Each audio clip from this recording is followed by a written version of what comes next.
নমস্কার দর্শক বন্ধুরা, কিছু কথার আরেকটি নতুন ব্লগে তোমাদেরকে অনেক অনেক স্বাগত। আজকের দিনে গৃহপ্রবেশ করেছিলাম, এই 1 বছর পূর্ণ হলো। তাই একটু সামনে ফুলের মালা দিয়ে সাজিয়েছে মিস্টার ঘোষ। তারপরে ঠাকুরের জন্য একটু মিষ্টি এনে দিয়েছিল। আমি চান করে উঠে ঠাকুরের জন্য মিষ্টি দিলাম। সেদিন ছিল বৃহস্পতিবার, ওই জন্য প্রদীপও দিই।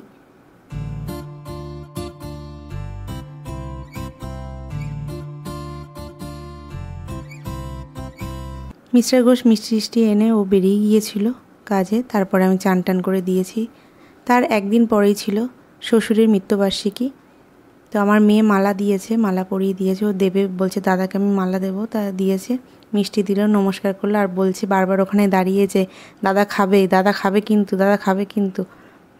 তার 1-2 দিন পরেই ছিল মিস্টার ঘোষের জন্মদিন। তো আগের দিন রাত্রে বেরিয়ে গিয়েছিলাম কেক আনতে আর পায়েস করার জন্য সব নিয়ে এসেছি জিনিস। রাত্রে পায়েস করেছিলাম, কারণ পরের দিন সকালে হবে না, হয়ে উঠবে না, ওই জন্য আগের দিন রাতেই করে রেখেছিলাম। এই প্রথম আমি পায়েস করলাম নিজে হাতে। পায়েস কীভাবে করতে হয় জীবনে জানতাম না, জীবনে করিও নি। তাও একটু মার কাছ থেকে শুনে আর নিজের একটু এক্সপিরিয়েন্স দিয়ে করেছি পায়েস। তা দারুণই হয়েছিল। মিস্টার ঘোষ পরে বলেছিল যে এই প্রথম মিস্টার ঘোষকে আমি নিজে হাতে, আগে অনেক বছরই মার ওখানেই করেছি, কোনোদিন নিজে হাতে করে ওকে গুছিয়ে খেতে দেইনি এইভাবে। তো এইবার নিজে হাতে করছি। এই 5 রকম ভাজা কেটে রেখে দিয়েছি, ভাজাও হয়ে গিয়েছে। আর এইদিকে মাটন হচ্ছে, সিটি পড়ছে। তো এই দেখো থালা সাজিয়ে দিয়েছি, 5 রকম ভাজা, এখানে মাছের মাথা দিয়ে ডালও ভালোবাসে, পার্শে মাছের ঝোল, মাংস আর পায়েস, আর এখানে 5 রকম মিষ্টি। ওই যত সামান্য একা হাতে যতটা করা যায় ততটাই করেছি। আর রাত্রিরে কেক কাটিং হয়েছে। এই কেকটা আগের দিন রাতে কিনে এনেছিলাম, তোমরা দেখলে আমরা রেডি হয়ে বেরোচ্ছি। তো কেকের পাশে কেমন একটা যেন ফাঁকা ফাঁকা লাগবে, ওই জন্য এই দুটো কিনে এনেছিলাম একটু ডেকোরেট, একটু সাজানোর জন্য, আর দেখতেও সুন্দর লাগবে। তো দেখো সাজানো গোছানো রেডি। আর এই বেলুন টেলুন দিয়ে সাজিয়েছি। মিস্টার ঘোষ একদম পছন্দ করছিল না, বলছে বাচ্চাদের মতো লাগছে। আমি না করবো তো কী হয়েছে, সব আমি একা হাতে করেছি, আর মেয়ে একটু সহযোগিতা করেছে বেলুন টেলুন এনে দেওয়া। তা ফুলিয়ে লাগানো টাগানো সব এভরিথিং আমি করেছি নিজে হাতে। তো ভালো লাগে এরকম গুছিয়ে গেছে সব কিছু করতে, নিজের মানুষের জন্য অবভিয়াসলি। তো মিস্টার ঘোষ কেক কাটছে, আর মেয়ে তো এত খুশি, মনে হচ্ছে ওরই জন্মদিন। তো যাই হোক,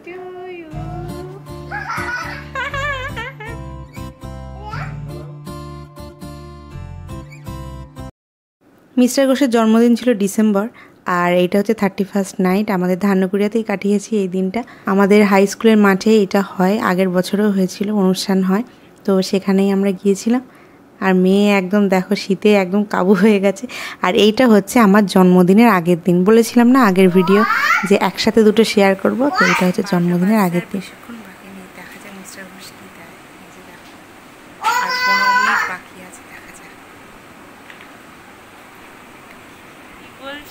মেয়ে আমাকে ডট 12টা হ্যাপি বার্থডে বলবে, আমি কল্পনাই করতে পারিনি, জাস্ট কল্পনা করতে পারিনি।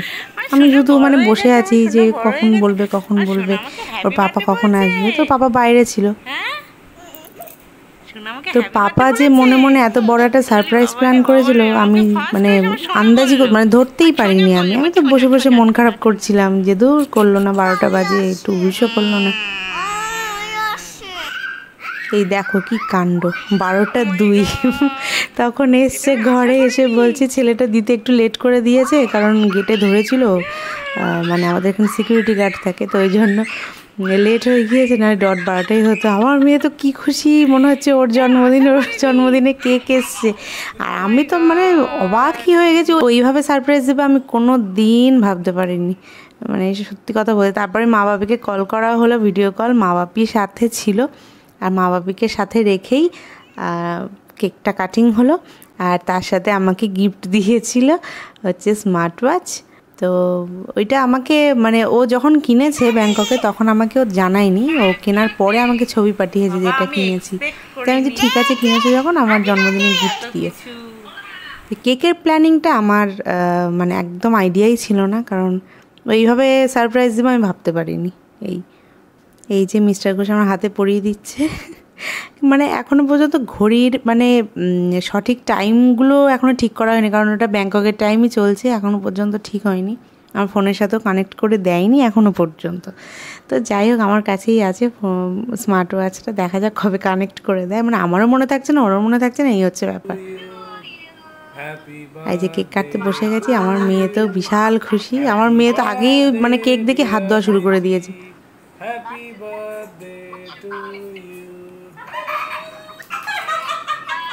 মিস্টার ঘোষ দু হাতে দুটো ফোন, একটা ফোনে মানে ভিডিও হচ্ছে আর একটা ফোনে আমার মা বাপি দেখছে, দু হাতে দুটো ফোন নিয়েছিল।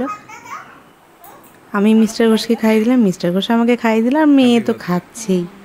মানে মেয়ে সেই দিন রাত্রিরে মানে শোয়ার সময় ও বাটিতে করে নিয়ে বসে খাওয়া শুরু করে দিয়েছে। এত কেক ভালোবাসে, আর এই কেকটা মানে এত সুন্দর, মানে যেখান থেকে নেওয়া হচ্ছে মিস্টার ঘোষের কেক সেখান থেকেই আমার কেকটাও আনা হয়েছে, ডু অ্যাজ ইউ লাইক থেকে। তো দারুণ, আমি মানে এত কেক খেয়েছি, তো ডু অ্যাজ ইউ লাইকের কেক আমার মানে জাস্ট অসম লেগেছে। দামটা একটু বেশি, কিন্তু মানে দাম যেমন বেশি তেমন টেস্টও ভালো, তেমন দুর্দান্ত খেতে। আর চারিপাশে আমন্ড দেওয়া ছিল, আমন্ডগুলো মুখে পড়ছিল, এত সুন্দর লাগছিল কি বলবো। সব কেক তো খাওয়া সম্ভব না, তাই জন্য কেকটা কেটে কেটে ওই টিফিন বক্সে রাখা হচ্ছিল। আর এই যে স্পিকারটা দেখছো, ওটা আগের বছরের গিফট, মানে আমাকে দিয়েছে জন্মদিনেও। তো কেক তুলতে গিয়ে ওখানে একটু ক্রিম ফেললো, তো যাই হোক ওটাই মুছে নিতে পারছি। আমন্ডের কুচি দেওয়া বলছিলাম না, আমি কোনোদিন ভাবতে পারিনি যে স্মার্ট ওয়াচ মানে আমি হাতে পরবো। তো যাই হোক, এই যে এইটা স্পিকার, এটা আগের বছরের গিফট আমার দিয়েছিল আমাকে। এই জায়গাটা দেখো পড়েছে, এটা একটু মুছে নিলেই হয়ে যাবে। তো আমি মুছে টুছে নেবো। আর রাতও হয়ে গেছে অনেক, এই কেক ফেক কাটতে কাটতে অনেক রাত হয়ে গিয়েছে। আর আমার মেয়ে মানে পরের দিনই ছিল আমার জন্মদিন, তো 12টার পর উইশ করেছে। মেয়ে আমাকে টানা 1 সপ্তাহ ধরে হ্যাপি বার্থডে বলেই গিয়েছে। এই নতুন শিখেছে হ্যাপি বার্থডে কথা, আর ওইটাই বলছে। আজকের ব্লগটা এই পর্যন্তই। যদি এই ব্লগটা ভালো লেগে থাকে তাহলে অবশ্যই একটা লাইক দেবে, আর যারা ফেসবুক থেকে দেখছো তারা অবশ্যই ফলো করবে, আর যারা ইউটিউব থেকে দেখছো তারা অবশ্যই আমার চ্যানেলকে সাবস্ক্রাইব করে। ভালো থেকো, সুস্থ থেকো, ততক্ষণের জন্য সকলকে টাটা।